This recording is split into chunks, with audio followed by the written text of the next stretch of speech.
بسم اللہ الرحمن الرحیم۔ السلام علیکم پیارے دوستو، امید ہے کہ آپ سب خیریت سے ہوں گے۔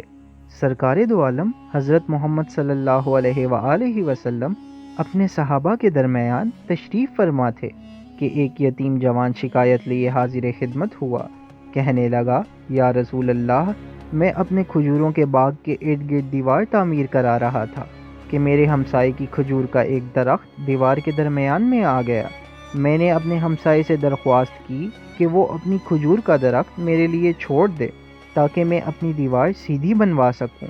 اس نے دینے سے انکار کیا تو میں نے اس کھجور کے درخت کو خریدنے کی پیشکش کر ڈالی۔ میرے ہمسائے نے مجھے کھجور کا درخت بیچنے سے بھی انکار کر دیا۔ سرکار دو عالم نے اس نوجوان کے ہمسائے کو بلاوا بھیجا۔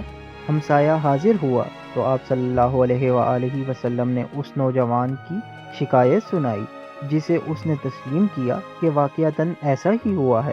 آپ صلی اللہ علیہ وآلہ وسلم نے اسے فرمایا کہ تم اپنی کھجور کا درخت اس نوجوان کے لیے چھوڑ دو یا اس درخت کو نوجوان کے ہاتھوں فروخت کر دو اور قیمت لے لو۔ اس آدمی نے دونوں حالتوں میں انکار کیا۔ آپ صلی اللہ علیہ وآلہ وسلم نے اپنی بات کو ایک بار پھر دہرایا، کھجور کا درخت اس نوجوان کو فروخت کر کے پیسے بھی وصول کر لو اور تمہیں جنت میں ایک عظیم الشان کھجور کا درخت ملے گا جس کے سائے کی طوالت میں سوار 100 سال تک چلتا رہے گا۔ دنیا کے ایک درخت کے بدلے میں جنت میں ایک درخت کی پیشکش ایسی عظیم تھی جس کو سن کر مجلس میں موجود سارے صحابہ دنگ رہ گئے۔ سب یہی سوچ رہے تھے کہ ایسا شخص جو جنت میں ایسے عظیم الشان درخت کا مالک ہو کیسے جنت سے محروم ہو کر دوزخ میں جائے گا۔ مگر وائے قسمت کہ دنیاوی مال و متاع کی لالچ اور طمع آڑے آ گئی اور اس شخص نے اپنا کھجور کا درخت بیچنے سے انکار کر دیا۔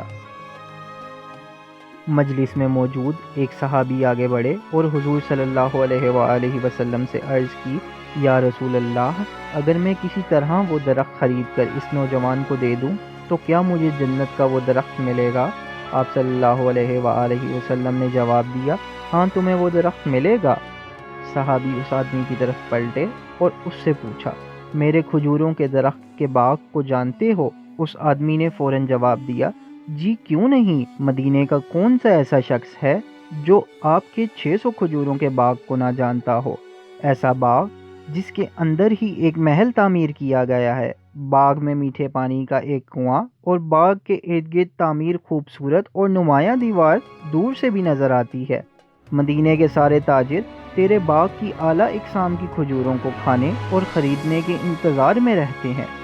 صحابی نے اس شخص کی بات کو مکمل ہونے پر کہا، تو پھر کیا تم اپنے اس کھجور کے ایک درخت کو میرے سارے باغ، محل، کنویں اور اس خوبصورت دیوار کے بدلے میں فروخت کرتے ہو؟ اس شخص نے غیر یقینی سے سرکار دو عالم کی طرف دیکھا کہ کیا عقل مانتی ہے کہ ایک کھجور کے بدلے میں اسے صحابہ کے 600 کھجوروں کے باغ کا قبضہ بھی مل پائے گا کہ نہیں؟ معاملہ تو ہر لحاظ سے فائدہ مند نظر آ رہا تھا۔ حضور صلی اللہ علیہ وآلہ وسلم اور مجلس میں موجود صحابہ نے گواہی دی اور معاملہ طے پا گیا۔ صحابی نے خوشی سے حضور صلی اللہ علیہ وآلہ وسلم کو دیکھا اور سوال کیا، یا رسول اللہ، جنت میں میرا ایک کھجور کا درخت پکا ہو گیا نا؟ آپ صلی اللہ علیہ وآلہ وسلم نے فرمایا، نہیں۔ صحابی حضور صلی اللہ علیہ وآلہ وسلم کے جواب سے حیرت زدہ سے ہوئے۔ آپ صلی اللہ علیہ وآلہ وسلم نے اپنی بات کو مکمل کرتے ہوئے کہا، جو کچھ فرمایا اس کا مفہوم یوں بنتا ہے، اللہ رب العزت نے تو جنت میں ایک درخت محض ایک درخت کے بدلے میں دینا تھا، تم نے تو اپنا پورا باغ ہی دے دیا۔ اللہ رب العزت جود و کرم میں بے مثال ہیں، انہوں نے تجھے جنت میں کھجوروں کے اتنے باغات عطا کیے ہیں، کثرت کی بنا پر جن کے درختوں کی گنتی بھی نہیں کی جا سکتی۔ میں تجھے پھل سے لدے ہوئے ان درختوں کی کس قدر تعریف بیان کروں۔ آپ صلی اللہ علیہ وآلہ وسلم اپنی اس بات کو اس قدر دہراتے رہے کہ محفل میں موجود ہر شخص رشک کرتا رہا کہ کاش وہ ان صحابہ کی جگہ ہوتا۔ صحابی وہاں سے اٹھ کر جب اپنے گھر کو لوٹے تو خوشی کو چھپا نہ پا رہے تھے۔ گھر کے باہر سے ہی اپنی بیوی کو آواز دی کہ میں نے 4 دیواری سمیت یہ باغ، محل اور کنواں بیچ دیا ہے۔ بیوی اپنے خاوند کی کاروباری خوبیوں اور صلاحیتوں کو اچھی طرح جانتی تھی۔ اس نے اپنے خاوند سے پوچھا، اے شوہر، کتنے میں بیچا ہے یہ سب کچھ؟ صحابی نے اپنی بیوی سے کہا کہ میں نے یہاں کا ایک درخت جنت میں لگے ایک ایسے درخت کے بدلے میں بیچا ہے جس کے سائے میں سوار 100 سال تک چلتا رہے۔ صحابی کی بیوی نے خوشی سے چلاتے ہوئے کہا، اے صحابی رسول، تو نے منافع کا سودا کیا ہے، اے صحابی رسول، تو نے منافع کا سودا کیا ہے۔ سبحان اللہ۔